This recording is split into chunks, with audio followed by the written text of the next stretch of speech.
Hi all അസ്സലാമലൈക്കും friends. അപ്പം നമുക്കിന്ന് നല്ല അടിപൊളിയായിട്ടൊരു ബീഫ് കറി നോക്കാം. നല്ല തിക്കായിട്ടുള്ള ഗ്രേവി കിട്ടും. അപ്പോൾ അതിനായിട്ട് ഞാൻ തേങ്ങ വറുത്താണ് വെക്കുന്നത്. അപ്പോൾ അതെന്തൊക്കെ വേണ്ടതെന്ന് നോക്കാം. നമുക്ക് ഒരു അരക്കപ്പ് തേങ്ങ മതിയാവും. കുറച്ച് കരിവേപ്പില, സവാള, ചെറിയ ഉള്ളി ഉണ്ടെങ്കിൽ അതിട്ടാൽ കുറച്ചുകൂടെ ടേസ്റ്റാണ്.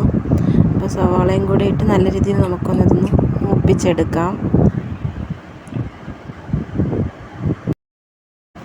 അപ്പോൾ നമുക്കിത് വറുത്ത് എടുക്കുന്ന സമയം കൊണ്ട് തന്നെ ബീഫ് ഒന്ന് വേവിച്ചെടുക്കാം. അപ്പോൾ അതിനായിട്ട് ഞാൻ 1/2 കിലോ ബീഫാണ് എടുത്തിട്ടുള്ളത്. അപ്പോൾ അത് കുക്കറിലിട്ട് നല്ലതുപോലെ നമുക്കൊരു വിസിലെടുത്തെടുക്കാം. അപ്പം ബീഫിൽ നമുക്ക് കുറച്ച് മഞ്ഞൾപ്പൊടിയും കുറച്ച് കുരുമുളക് പൊടിയും ഉപ്പും കൂടി ഇട്ട് നമുക്കൊന്ന് വേവിച്ചെടുക്കാം. അപ്പം ബീഫ് നിങ്ങളുടെ കുക്കറിൽ എത്രയാണോ വിസിലിട്ട് വേവുന്നത് അതനുസരിച്ച് വേവിച്ചെടുത്താൽ മതി.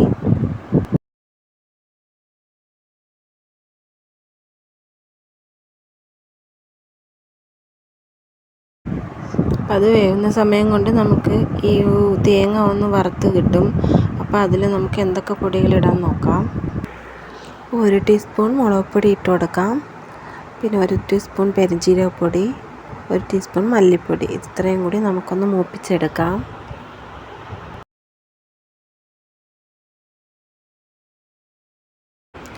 ഒരു 1/2 ടീസ്പൂൺ പോലെ നമുക്ക് കുരുമുളക് പൊടി ഇട്ട് കൊടുക്കാം. പിന്നെ ആവശ്യത്തിന് ഗരം മസാലപ്പൊടി ഞാൻ വീട്ടിൽ റെഡിയാക്കിയതാണ്. അപ്പോൾ നിങ്ങളെ കയ്യിൽ എന്തുണ്ടോ അതിട്ട് കൊടുത്താൽ മതി. അപ്പോൾ അത് മൂപ്പിച്ച് നമുക്ക് മാറ്റി വയ്ക്കാം. അപ്പോഴത്തേക്കും ഒരു പാത്രത്തിൽ കുറച്ച് എണ്ണ ഒഴിച്ച് ഒരു 2 സവാള ഞാൻ എടുത്തിട്ടുണ്ട്. അപ്പോൾ അതൊന്ന് മൂപ്പിച്ചെടുക്കാം. നമുക്ക് സവാള വഴണ്ട് വരുന്ന സമയം കൊണ്ട് നമുക്ക് ബീഫും വെന്തിട്ടുണ്ടാവും. സവാള വഴണ്ട് വരുന്ന സമയത്ത് നമുക്ക് ഇഞ്ചി വെളുത്തുള്ളി പേസ്റ്റും കൂടി ഇട്ടൊന്ന് വഴറ്റിയെടുക്കാം. ആവശ്യത്തിന് ഉപ്പെല്ലാം കൂടി ഇട്ട് നമുക്ക് വഴറ്റിയെടുക്കണം.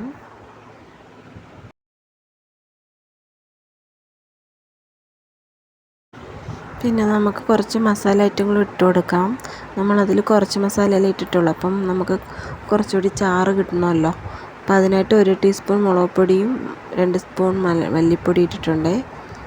അതും കൂടി നമുക്ക് നല്ല രീതിയിൽ വഴറ്റി കൊടുക്കാം.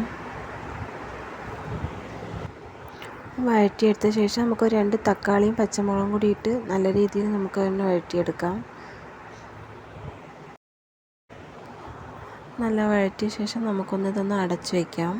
അപ്പോഴത്തേക്കും നല്ല രീതിയിൽ ഇതൊന്ന് കുക്കായി വരും. നമുക്ക് കുറച്ച് മല്ലിയിലയും കൂടെ ഇട്ട് വഴറ്റിയെടുക്കാം.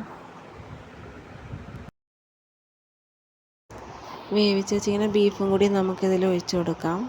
എന്നിട്ട് നല്ല രീതിയിൽ മിക്സ് ചെയ്തെടുക്കാം. നല്ല രീതിയിൽ മിക്സ് ചെയ്ത ശേഷം ആവശ്യത്തിന് വെള്ളവും കൂടി ഒഴിച്ച് നമുക്ക് കുറച്ച് നേരം അടച്ച് വയ്ക്കാം. അപ്പോഴത്തേക്ക് ഇതിൻ്റെ ചാറൊക്കെ നല്ല രീതിയിൽ വന്നിട്ടുണ്ടാവും. നമ്മൾ നേരത്തെ വറുത്ത് വെച്ച തേങ്ങ ആ സമയം കൊണ്ട് മിക്സിയിൽ ഇട്ട് നമുക്ക് നല്ല രീതിയിലൊന്ന് പേസ്റ്റാക്കി എടുക്കാം. ഇത് റെഡിയായി വരുമ്പോൾ നമുക്ക് അതും കൂടി ഒഴിച്ചു കൊടുക്കാം. അപ്പോൾ നല്ല രീതിയിൽ കട്ടിയായിട്ട് കുറുവി വരുന്ന നല്ലൊരു ബീഫ് കറി നമുക്ക് റെഡിയായി കിട്ടും. അപ്പോൾ എല്ലാവരും ട്രൈ ചെയ്ത് നോക്കണം ഫ്രണ്ട്സ്, അത്രയ്ക്ക് ടേസ്റ്റാണ്. അപ്പോൾ ഓക്കെ ഫ്രണ്ട്സ്, ഇനിയും നല്ല നല്ല വീഡിയോസായിട്ട് നമുക്ക് കാണാം. അപ്പോൾ ആരെങ്കിലും സബ്സ്ക്രൈബ് ചെയ്യാതെ കാണുന്നുണ്ടെങ്കിൽ ഒന്ന് സബ്സ്ക്രൈബ് ചെയ്ത് സപ്പോർട്ട് ചെയ്യാൻ മറക്കരുതേ. അപ്പം ബൈ ബൈ, അസ്സലാമു അലൈക്കും ഫ്രണ്ട്സ്.